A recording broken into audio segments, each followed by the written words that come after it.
I kept the letters in the leather portfolio beneath my bed, each one folded with surgical precision, each crease a reminder that reputation, once torn, can be fashioned into something sharper than the blade that cut it. They called me an adulteress at my husband's funeral. They whispered it in the receiving line while I stood in widow's weeds, my hands still cold from touching his coffin. His brother made certain the rumor reached every parlor in Belgravia before the earth had settled on Edward's grave. It was November when they buried him. The fog pressed against the windows of Thornfield House like a living thing, and I remember thinking how appropriate it was that even the weather seemed to mourn the death of clarity. Edward had been 43, robust, a man who rode daily and kept strict accounts. His heart failed on a Tuesday evening while reviewing shipping manifests. I found him slumped over his desk, his pen still wet, a half-formed figure that would never be completed. Within a week, his family descended. I was 26 years old. We had been married for 4 years without producing an heir, a fact his mother reminded me of with increasing frequency as each season passed without quickening. But I had been a good wife. I had managed his household with economy and grace. I had sat beside him at endless dinners, translating his business interests into charming conversation. I had loved him, in the way one learns to love a landscape by living within it long enough that its contours become familiar, necessary, part of the architecture of daily existence. His brother Thomas wanted the house. More precisely, he wanted the shipping concern Edward had built, the investments, the property in Cornwall, and the respectability that came with the Thornfield name. What he did not want was me, a vicar's daughter with no fortune of her own, standing between him and inheritance. So he created a fiction. The man's name was James Carrington, a business associate of Edward's, someone I had met perhaps 3 times in formal settings. He was handsome in the way wealthy men often are, polished by expensive tailors and the confidence of never being refused. I barely remembered him, but Thomas remembered him visiting the house in late summer when Edward was in Liverpool. He remembered that I had received him in the drawing room, as courtesy demanded. He remembered that our parlor maid had been given the afternoon off. These fragments, ordinary as breath, became evidence. Within 2 weeks of the funeral, the story was everywhere. The young widow, so eager to dispense with mourning, the mysterious visitor, the household staff notably absent. The way I had looked at Carrington, they said, that evening at the Haversham ball months before Edward's death. These details multiplied like bacteria in warm water, each retelling adding new dimensions of scandal. By Christmas, I was a woman who had likely poisoned her husband to be with her lover. By New Year, I was no longer received in the homes where I had once been welcomed. The solicitors were sympathetic but clear. Without proof of my innocence, and with Thomas's accusations hanging in the air like smoke, contesting Edward's will would only deepen the scandal. Better to accept the modest settlement they offered, leave London, rebuild somewhere my name meant nothing. I took their settlement. £500 a year, enough to live quietly, too little to live well. I took the small house in Kensington they provided, removed from Mayfair, but not quite exile. I thanked them with appropriate humility, my voice steady, my hands folded in my lap like a woman accepting divine judgment. And then I began to watch. The silent years had taught me things Thomas never knew I possessed. I had spent 4 years as Edward's wife, observing the mechanisms of power, learning who held influence and why, understanding that society's currency was not merely money, but information. I had sat in drawing rooms while men discussed business, invisible as the wallpaper, and I had listened. I had organized Edward's correspondence, read every letter, understood the networks of obligation and debt that connected London's finest families like piano wire. Now I used that education. I kept meticulous records. I rose each morning at 6 and wrote in careful copperplate everything I had observed the previous day. I attended gallery openings and charity functions where I was tolerated but not welcomed. My mourning clothes, my admission ticket to spaces that would otherwise be closed. I accepted the whispers, the turned shoulders, the way conversation stopped when I entered a room. I became a ghost at the edge of their world. And ghosts see everything. I learned that Thomas had debts, gaming debts, specifically, to a man named Winters who owned a club in Whitechapel where gentlemen went to lose money they didn't have. I learned this from a milliner who dressed the wife of Winters's business partner, and who spoke freely to me because a fallen woman is no threat to anyone's reputation. I learned that Thomas's wife, the impeccable Catherine, had received certain letters from a cousin in Bath. Letters that arrived with suspicious frequency, always in the same hand, always prompting her to spend weeks away from London. I learned this from a housemaid I employed who had previously worked at Thomas's Mayfair residence and who was grateful for my kindness during her mother's illness. I learned that James Carrington, the supposed object of my adultery, had never been in London during that critical week in August. He had been in Surrey visiting his sister who was recovering from childbirth. I learned this from parish records and from the sister herself, whom I visited under the pretense of charitable work, asking only casual questions about her family. Each piece of information was a thread. Alone, meaningless. Together, they formed a pattern. The fracture came not with violence, but with a calling card. It was March, 4 months after Edward's death.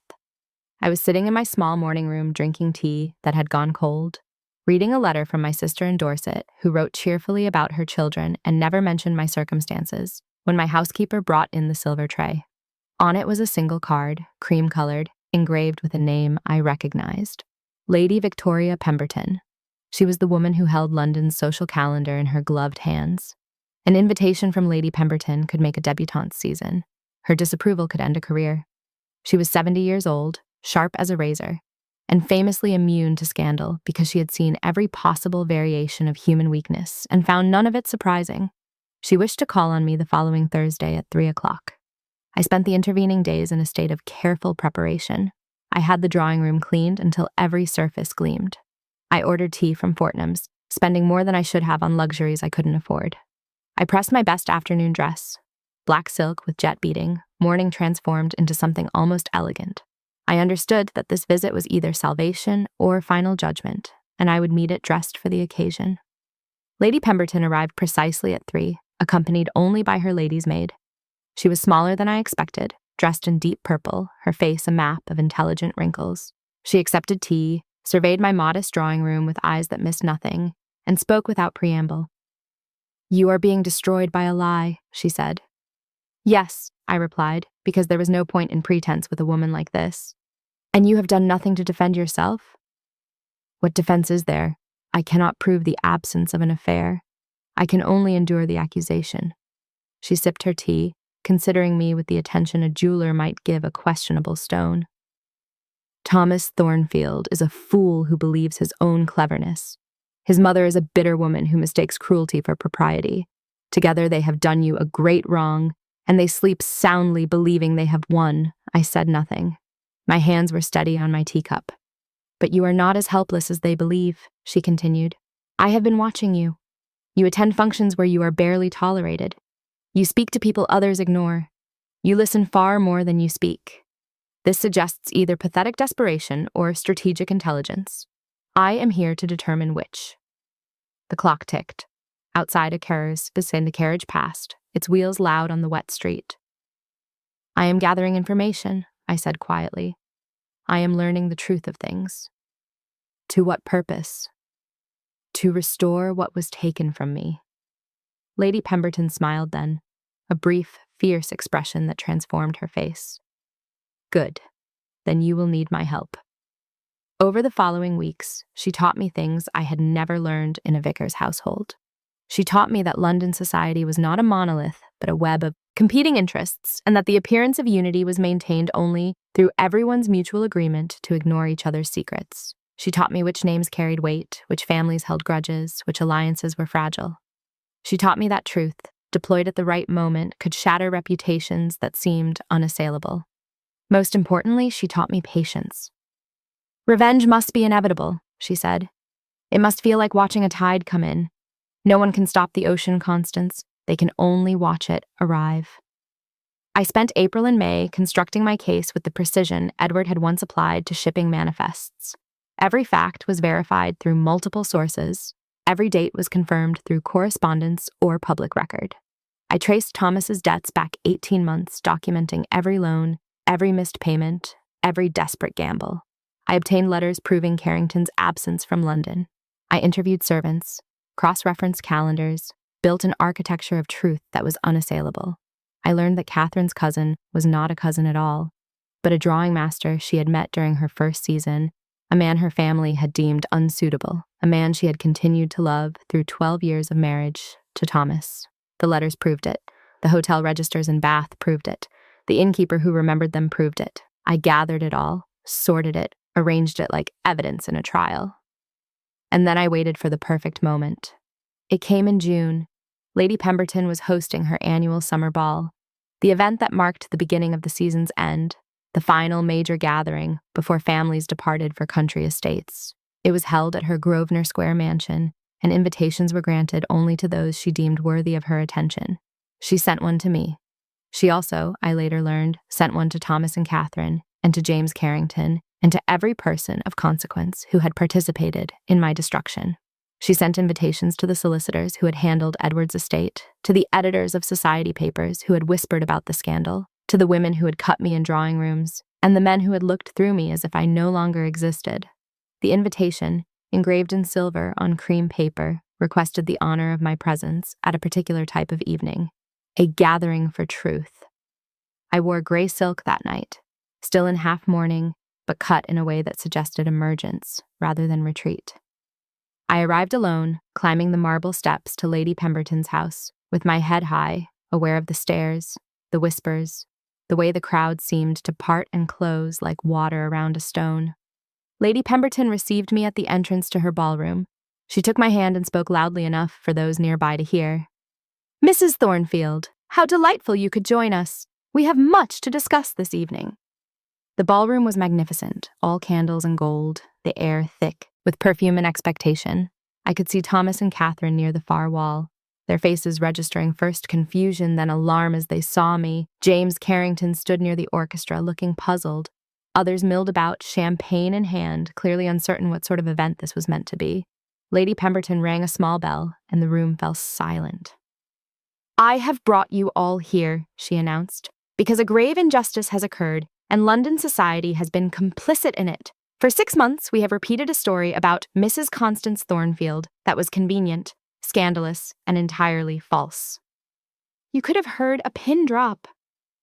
"Mrs. Thornfield stands accused of adultery, of betraying her husband, perhaps even of hastening his death.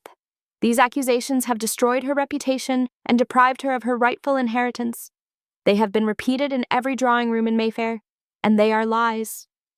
She gestured to a table where documents were arranged in neat stacks. "I have here proof of Mrs. Thornfield's innocence. Dated letters and hotel registers proving Mr. Carrington was not in London during the supposed affair. Testimony from 4 separate witnesses confirming that Mrs. Thornfield remained in mourning at Thornfield House. Medical records showing that Mr. Edward Thornfield died of an inherited heart condition documented by 3 physicians." Thomas's face had gone pale. Catherine was staring at her hands.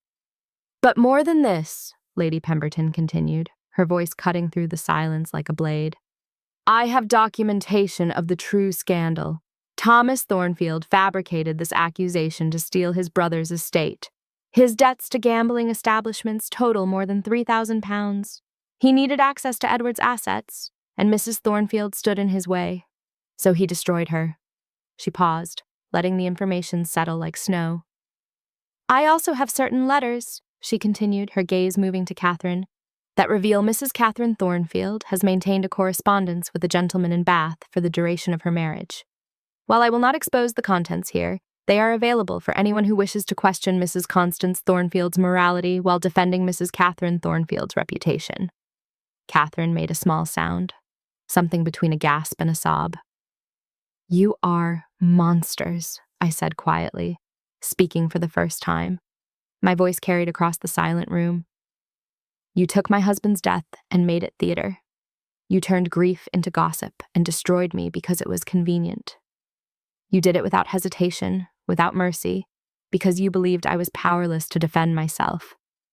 I walked forward, every eye in the room tracking my movement. "But I'm not powerless. I am Edward's widow. I was his partner in life and in business. I know more about his affairs and yours than you ever realized. I have spent 6 months gathering truth while you celebrated your victory, and now everyone knows." Thomas tried to speak, but Lady Pemberton cut him off with a gesture. "The documents are available for inspection by anyone present," she said. "The solicitors managing Edward's estate are here and have reviewed the evidence. Mrs. Thornfield will be filing a legal challenge to the settlement, and given this proof, I expect it will be resolved in her favor within the month." She turned to me, and for just a moment I saw approval in her eyes. London society owes you an apology, Mrs. Thornfield. I expect you shall receive many before this night is over. The aftermath unfolded with the inevitability of a play whose ending everyone knew but no one could prevent. Thomas and Catherine left the ball within minutes, their departure marking the beginning of their social death.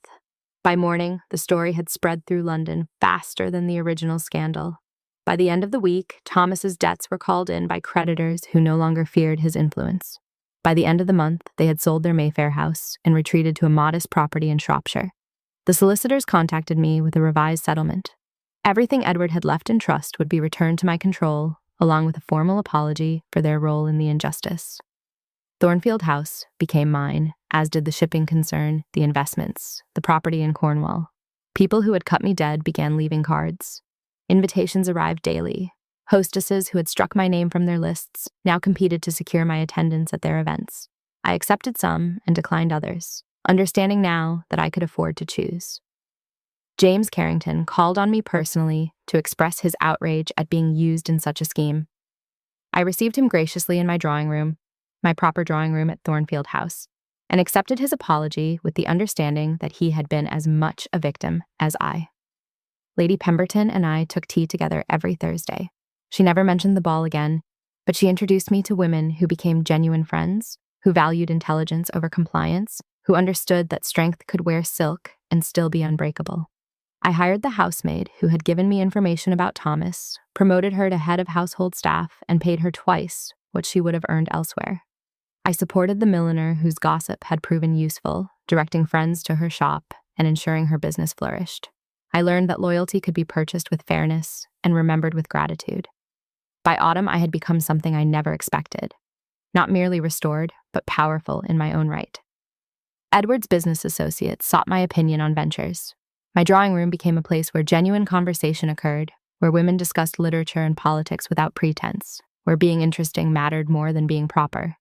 I never married again. I wore widow's weeds for the full 2 years of mourning and then transitioned to colors, slowly, like dawn. I traveled to Cornwall and walked along the cliffs Edward had loved, understanding finally that grief and freedom could exist together, that honoring what was lost didn't require remaining trapped in the past. I kept the letters in my study, filed away in their leather portfolio, not as weapons, but as reminders. Sometimes I would take them out and read through the evidence of my own transformation, the documentation of how a woman with nothing but intelligence and patience could dismantle the machinery of her own destruction. The scandal never fully disappeared. People still mentioned it, but now it was my story to tell. I controlled the narrative. When asked about those months, I spoke of them with the calm of someone describing weather patterns, interesting but no longer threatening. I had been through the storm and emerged with the knowledge that reputation could be rebuilt. But character was something you either possessed or you didn't. On the 2nd anniversary of Edward's death, I visited his grave. The headstone was simple, elegant, bearing his name and the dates that bracketed a life cut short. I brought white roses, his favorite, and stood in the quiet of the cemetery thinking about justice and memory and the strange paths that lead us from one version of ourselves to another. I did well with what you left me, I told him, speaking to the stone, to the memory, to the man I had loved in my pragmatic, steady way. Better than you might have expected, better than I expected myself. The wind moved through the trees, carrying the scent of late autumn, of earth and dying leaves and the promise of winter.